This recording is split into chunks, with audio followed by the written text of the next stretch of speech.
গুলশান কার্যালয়ে ছাত্রদল ও অঙ্কুশ সংগঠনের শীর্ষ নেতাদের সঙ্গে বৈঠক করেছেন বিএনপি চেয়ারম্যান ও প্রধানমন্ত্রী তারেক রহমান।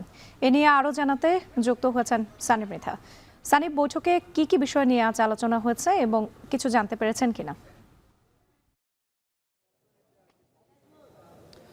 রাত্রে এখন পর্যন্ত আসলে আনুষ্ঠানিকভাবে কোনো ব্রিফ করা হয়নি বিএনপির পক্ষ থেকে। এছাড়া যদি বলি যে এমনিতে সমসাময়িক বিভিন্ন ইস্যু নিয়ে আলোচনার কথা যারা বের হয়েছেন বৈঠক করে তারা বলেছেন সেই সন্ধ্যা 6:30 থেকে প্রধানমন্ত্রী তারেক রহমান তিনি গুলশান কার্যালয়ে আসেন এবং এসে দলটির যে ছাত্রদল থেকে শুরু করে স্বেচ্ছাসেবক দল থেকে শুরু করে অঙ্গ সংগঠনের উচ্চ পর্যায়ের নেতাদের সাথে কিন্তু তিনি বৈঠক করেন। আমরা দেখেছি যে ছাত্রদলের শীর্ষ 8 নেতা ছিলেন এখানে, পাশাপাশি আমরা দেখেছি স্বেচ্ছাসেবক দলের সুপার 4 অর্থাৎ শীর্ষ 4 জন নেতা এখানে ছিলেন এবং তাদের সাথে বিভিন্ন বিষয় নিয়ে সাম্প্রতিক বিষয় নিয়ে আলাপ আলোচনা হয়েছে এমনটা আসলে আমাদের কাছে তথ্য ছিল। দীর্ঘ প্রায় 2.5 ঘন্টা 3 ঘন্টার মতো বৈঠক শেষে এর মধ্যে কিন্তু বৈঠকের সমাপ্তি ঘটেছে। আমরা দেখেছি বিএনপি মহাসচিব মির্জা ফখরুল ইসলাম আলমগীর 8টা সাড়ে 8টার দিকে বের হয়ে গেছেন।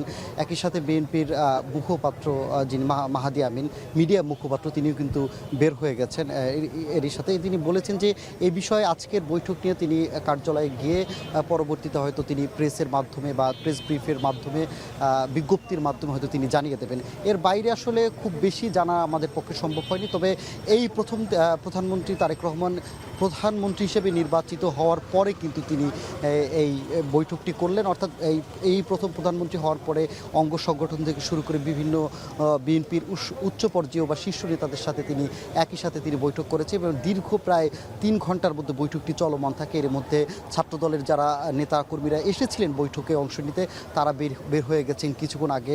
একই সাথে আরও অন্য যেসব যে শীর্ষ পর্যায়ের নেতারা ছিলেন তারা বের হয়ে গেছেন। আমরা দেখেছি যে প্রধানমন্ত্রীর রাজনৈতিক উপদেষ্টাও কয়েকজন এখানে এসেছেন।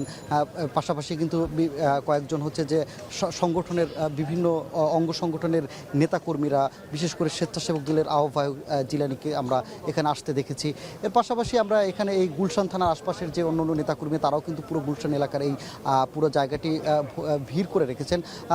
আপনাকে বলে রাখি যে প্রধানমন্ত্রী কিন্তু নিজের মানে প্রাইমারি প্রধানমন্ত্রীর অফিসের কার্যক্রম সম্পূর্ণ করার পরেও কিন্তু মাঝে মাঝে তিনি গুলশান বা নয়াপল্টনে কিন্তু যেয়ে থাকেন নিজের সাংগঠনিক কার্যক্রম সচল রাখতে বা বিভিন্ন দিক নির্দেশনা তিনি দিয়ে থাকেন আসলে।